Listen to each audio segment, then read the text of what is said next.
तो students welcome to our classes. This is Shom Gupta here. तो student जो हमारा डिविजिबिलिटी का टॉपिक चल रहा है उसी को ही हम कंटिन्यू कर रहे हैं। ठीक है। अब मैं आपको एक चीज़ बताना चाहता हूँ कि आप ये लेक्चर क्यों पढ़ो, है ना। आपने तो डिविजिबिलिटी पढ़ के रखी हुई है, तो मैं आपको सबसे पहले वीडियो में यही रीज़न बताना चाहता हूँ आप ये लेक्चर क्यों पढ़ो। आप ये लेक्चर इसलिए पढ़ो अगर आपको कोई ऐसा क्वेश्चन आ जाए पेपर में कि ये तीन बड़े बड़े नंबर हैं, ठीक है, इनका मल्टीप्लाई करना और नीचे कुछ ऑप्शन हो तो आप डायरेक्ट बिना मल्टीप्लाई किए इसका आंसर बता सकते हो। इस वजह से आपको ये लेक्चर पढ़ना है। ठीक है। आई होप अब आप लेक्चर ढंग से पढ़ोगे। ठीक है। मैंने आपको यूज़ पहले ही बता दिया हम क्या करने वाले हैं। ऐसे बड़े बड़े जो भी क्वेश्चन है जो मल्टीप्लाई के रिलेटेड है, नीचे कुछ ऑप्शन दिए सिंप्लीफिकेशन में, ये बड़ा काम की चीज़ है। नंबर सिस्टम मेन टॉपिक है, उसकी सब हेडिंग डिविजिबिलिटी चल रही है। प्रीवियस लेक्चर आपको पढ़ने पड़ेंगे तभी आपको अच्छे से समझ आएगा। ठीक है। तो अब टाइम वेस्ट नहीं करेंगे, सीधे काम की बात करते हैं। तो ये चीज़ जब आप सॉल्व करने चाहते हो उससे पहले आपको ये कंसेप्ट पता होने चाहिए। तो कंसेप्ट में मैंने ऑलरेडी लिखा हुआ है sum of digits of multiplication is equal to sum of digits of product. इसका मीनिंग क्या है हम एग्जाम्पल से समझते हैं बच्चों। ठीक है। देखो जैसे कि अगर आपके पास एक मल्टीप्लाई में कुछ भी लिख लो, जैसे 25 क्रॉस 5 है और इसका आंसर आ रहा है 125, है ना। तो ये दो चीज़ें हैं और अब इसमें क्या मीनिंग है इसका वो मैं आपको बता दूं। अगर आप इन सब का सम करो, 5 + 2 + 1 8 आता है। ठीक है। और अगर आप मल्टीप्लाई में इन दोनों का प्लस करो तो कितना आता है 7। ठीक है। और ये जो 5 है इसको वैसे रखना है, फिर इनका बीच में मल्टीप्लाई है, सबको नहीं प्लस करना है, बीच में मल्टीप्लाई है। ठीक है। तो 7 × 5 कितना आता है 35 और इन दोनों का प्लस करो 8। तो आप देख सकते हो कि ये 8 और ये 8 सेम आ रहा है।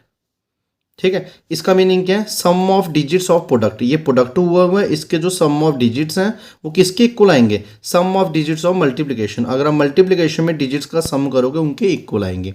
ये पहला कंसेप्ट आपको पता होना चाहिए। ठीक है। आपको अच्छे से समझ आए तो मेरे को पता है मैं आपको एक और एग्जाम्पल देने लगा, फिर आप घर में खुद से भी ट्राई कर सकते हो। जैसे अगर आपके पास आ जाए 24 × 6, ठीक है, अगर 24 × 6 कर लो तो 144 हो गया। ठीक है। अब आपको चेक करना है कि ये कंसेप्ट इसमें होल्ड करता है नहीं। 4 + 4 8, 8 + 1 9, 4 और 2 6 और ये भी क्या है 6, बीच में मल्टीप्लाई 6 × 6 36, 36 में 6 + 3 कितना आता है 9। तो आप देख सकते हो सम ऑफ प्रोडक्ट और सम ऑफ मल्टीप्लिकेशन इन दोनों का जो सम आ रहा है वो बेसिकली सेम आ रहा है। एक एग्जांपल और देख लेते हैं, क्योंकि मेरी सोच यही है कि आपको मैथ अच्छे से समझ आ जाए, तो उस वजह से मैं आपको एक एग्जांपल और बता देता हूँ। कोई भी ले लो, जैसे अगर आप ले लो 201 × 4, ठीक है। अब आप इनको मल्टीप्लाई करो तो कितना आएगा 408। अब आप इनका सम करो, ये मैंने जानबूझ के बड़ा डिजिट लिया है, 8 + 0 + 4 12 आता है। फिर इनका फिर सम करना है, तो कंफ्यूज मत होना, 2 + 1 3 आता है। अब देखो इन सबका सम किया तो कितना आएगा 3, इसको मल्टीप्लाई किया 4 से तो फिर कितना आया 12, तो 12 का सम किया वो फिर क्या आया 3। तो आई होप आप ये लाइन समझ गए होंगे, sum of digits of multiplication is equal to sum of digits of product. अब इनका यूज़ कैसे करना है वो भी मैं आपको बता दूं। वो बताने से पहले आपको मैं एक चीज़ और चीज़ बता दूं। ठीक है। वो मैं आपको एक चीज़ और बता दूं और शॉर्टकट भी हो जाता है, आपको उसके लिए एक कंसेप्ट और याद रखना है। तो मेरे प्यारे बच्चों कंसेप्ट क्या है, अगर आप किसी भी नंबर के आगे, जैसे आपके पास 157 है, आप इसका सम निकाल लो, सम ऑफ डिजिट्स निकालो इसका सम ऑफ डिजिट्स कितना आ रहा है 7 + 5 12, 12 + 1 13। ठीक है। और 13 में भी सम करना है डिजिट्स का तो कितना आ गया 4, मतलब इसका जो सम ऑफ डिजिट्स है वो आ रहा है 4। अब आप इसके आगे 9 लगा लो, अभी भी इसका सम ऑफ डिजिट 4 ही आएगा। आप इसके आगे सॉरी 2 9 लगा लो तब भी 4 ही आएगा, चेक कर लो। 157 का अभी बताया सम ऑफ डिजिट्स था 4, मैंने 9 लगाया आगे, अब करो सम ऑफ डिजिट्स 9 + 1 10, 10 और 1 0 और 1 का सम 1 आया, है ना। अब देखो आगे 5 और 7 12, 12 और 1 का सम 3 आया। ठीक है। और 3 और 1 का सम कितना आएगा 4। कोई फ़र्क पड़ा, कोई भी फर्क नहीं पड़ा। अब आप इसके आगे एक 9 और जोड़ लो, अब सम करो। ठीक है। अब मैं थोड़ा जल्दी कर रहा हूँ। ठीक है। 9 + 1 10, 10 और 12 कितना होता है 22, 22 और 9 कितना होता है 31। 31 और +1 अभी भी 4 आया। तो कहने का मीनिंग है, कंसेप्ट जो आपको याद रखना है ये रखना है, अगर किसी भी नंबर के आगे आप 9 लगाते हो तो सम ऑफ डिजिट्स में कोई फर्क नहीं पड़ता। लिख लो, सम ऑफ डिजिट्स में कोई भी फर्क नहीं पड़ता।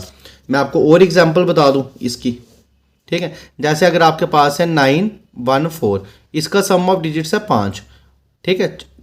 अगर 14 ले लो, इसका सम ऑफ डिजिट है 5, आपने 9 लगा लिया। जब आप इसके अंदर 9 करोगे, ठीक है, तो कितना आएगा 14, अभी भी इसका सम ऑफ डिजिट 5 ही।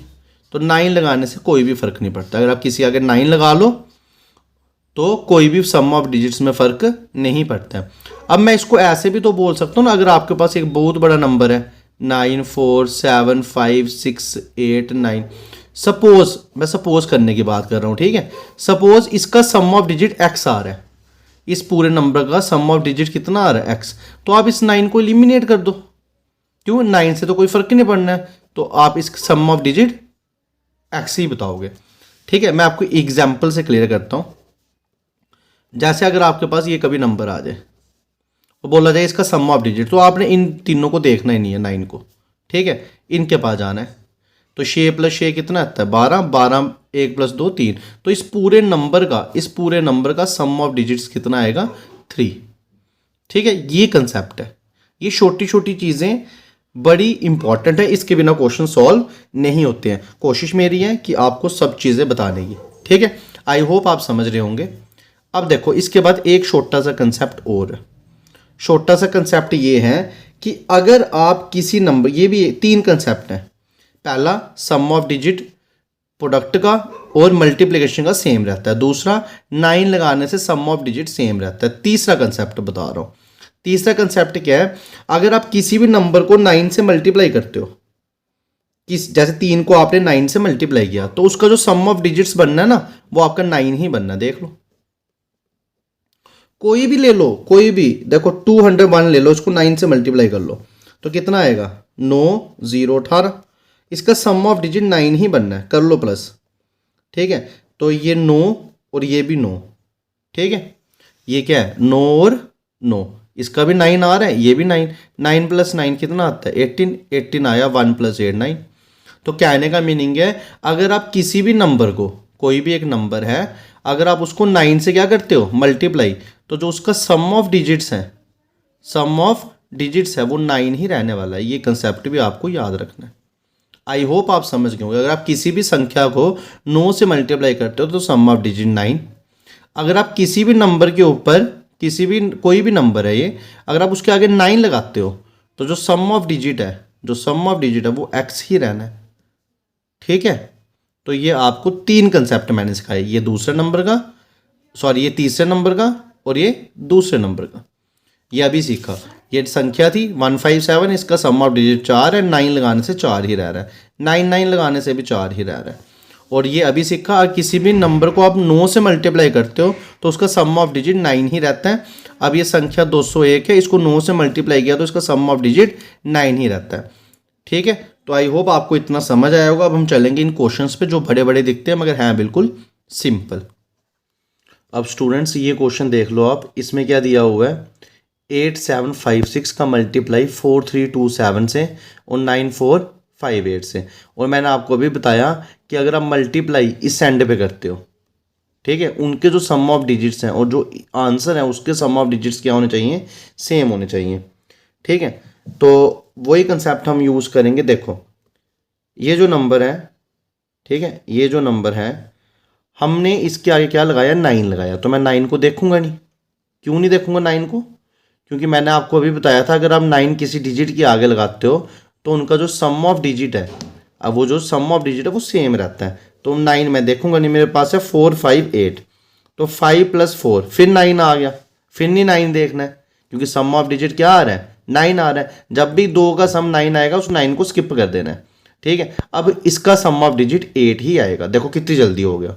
अगर किसी को ऐसा नहीं करना है तो वो इन सबका सम कर ले 9, ठीक है, और ये 9, 18 हो गया, 18 + 8 कितना हो गया, 26 हो गया, और फिर 8 आएगा। तो मैंने क्या बताया आपको, अगर 9 किसी आगे लगता है तो 9 को स्किप कर दो, स्किप कर दिया, फिर प्लस करके 9 आया, मैंने इसको दोबारा स्किप कर दिया तो 8 बच गया। अब इधर देखो, अब इधर ये 9 है, ठीक है, तो इसका सम 9 आ रहा है, मैंने स्किप कर दिया, इसका आ रहा है 7, तो इस पूरे डिजिट का सम ऑफ डिजिट आएगा 7, ठीक है। अब इधर देखो, इधर 6 और 5 कितना होता है, 11, 6 और 5 कितना होता है, 11, 11 और 7 कितना होता है, 18, 18 आ रहा है, 18 में 2 9 है, इसको स्किप कर दो, इसका सम ऑफ डिजिट भी कितना आएगा, 8 आएगा। अगर आपको ऐसा नहीं करना है तो आप सबको प्लस करके देख लो, 6 + 5 11, 11 + 7 18, 18 + 8 26, 26 में 2 + 6 8 आ रहा है, ठीक है। तो ऐसे करना। अब स्टूडेंट्स इसके बाद हम क्या करेंगे, इसके बाद मैंने जैसे आपको इधर सिखाया था, इसका सम ऑफ डिजिट इसका निकाला, मल्टीप्लाई किया, फिर प्लस करके डिजिट निकालना है। अब हम 8 और 8 को मल्टीप्लाई करेंगे, 64, 64 का सम ऑफ डिजिट कितना आएगा, 10, और इनका सम ऑफ डिजिट आता है 1।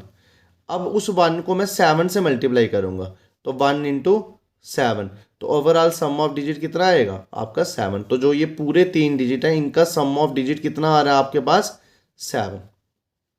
अब नीचे आपको ऑप्शन दिए होंगे, अब आपने उन ऑप्शन में भी चेक करना है सम ऑफ डिजिट किसका 7 आ रहा है। अब जैसे कुछ और भी ऑप्शन होंगे वो मैंने लिखे नहीं है, एक ऑप्शन मैंने आपके सामने लिखा हुआ है। तो देखो आपने क्या करना है, 9 है, 9 को देखना नहीं है, ठीक है, फिर जो जो 9 बन रहा है उसको काट दो, 7 × 9 देखना नहीं है, 6 और 3 9 है, आपको देखना नहीं है, 5 3 8, 8 और 1 9 आपको देखना नहीं है, ठीक है। फिर कौन बच गया, 5 और 3 8, 8 और 8 कितना होता है, 8 और 8 कितना होता है, 16, 16 में 1 और 6 कितना होता है, 7, तो देखो 7 ही आ रहा है ना। तो ऐसे जिस पहले आपने ऊपर चेक किया सम ऑफ डिजिट कितना आ रहा है, वो आ रहा था 7, फिर आपने नीचे ऑप्शन में चेक करना है वो भी कितना आ रहा है 7, तो जो सेम होगा उसको आपने टिक कर देना है। तो ऐसे बड़े बड़े क्वेश्चन आप इस तरीके से सॉल्व कर सकते हो। आपके सामने एक क्वेश्चन और है, ठीक है, आप इसको भी देखो, इसको सॉल्व करो, ठीक है, देखो इसका सम ऑफ डिजिट्स कितना आ रहा है, और जब आप इसके सम ऑफ डिजिट्स निकालोगे वो भी उतना ही आ रहा होगा। मैं आपको दोबारा बता देता हूँ एक चीज़, आप पहले वीडियो को पॉज करो और देख लो बराबर आ रहा है नहीं, ठीक है, फिर आप वीडियो को प्ले करो, फिर देखो जो मैं बता रहा हूँ। तो क्या करोगे, देखो 8, ठीक है, और 5 कितने हुए, 8 और 5 कितने हुए, 13, ठीक है, 13 और 7 कितने हुए, 13 और 7 कितने हुए, 20, 20 और 4 कितने हुए, 24, 24 2 + 4 कितना आता है, 6, ठीक है। अगर आपको ऐसे नहीं करना है तो आप एक इसको दे दो, ये 9 बन जाएगा, कट गया। अब इधर बचा 6 और 4, ठीक है, 3 इसको दे दो, 9 बन जाएगा, कट गया। अब बन गया 5 और 1, वो 6 बन गया। ऐसे भी कर सकते हो। अब देखो ये 6 और 3 9 लिखना नहीं है, 2 और 1 का सम ऑफ डिजिट कितना आता है, 3, 5 4 9 5 4 9 लिखना ही नहीं है, ठीक है, इनका सम ऑफ डिजिट लिखना ही नहीं है। तो 6 और 3 को मल्टीप्लाई किया आया 18, तो इसका सम ऑफ डिजिट आ रहा है 9, इसका सम ऑफ डिजिट्स कितना आ रहा है, 9। वैसे अगर आप इधर देखो 6 2 1 9 कैंसिल कर दो, फिर उसके बाद और कौन 9 से कटता है, ठीक है, देखो ये 8, ये 8 कितना है, 16, इसका 2 डाला तो 18 हो गया, कट गया, ठीक है। इधर बच गया 3, 3 और 6 9, वो भी कट गया।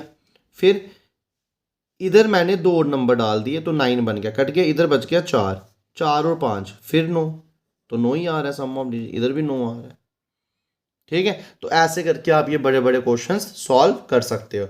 आई होप आपके लिए जो ये लेक्चर होगा ये यूज़फुल होगा। अगर आपको ये समझ आई है तो प्लीज़ इस वीडियो को लाइक कीजिए, ज़्यादा से ज़्यादा शेयर कीजिए और चैनल को सब्सक्राइब कीजिए, बेल आइकन पे क्लिक कीजिए ताकि जो नई वीडियोस है उनकी नोटिफिकेशन आपको आ जाए। कल के लेक्चर में, अब हम नेक्स्ट लेक्चर में, कल का भी नहीं बोलूँगा, क्या पता आज ही आ जाए, अब हम नेक्स्ट लेक्चर में रिमाइंडर थ्योरम डिस्कस करेंगे और इस हिसाब के रिमाइंडर थ्योरम डिस्कस करेंगे कि बड़े अच्छे से समझ आने वाली है आपको। Thank you students, have a nice day.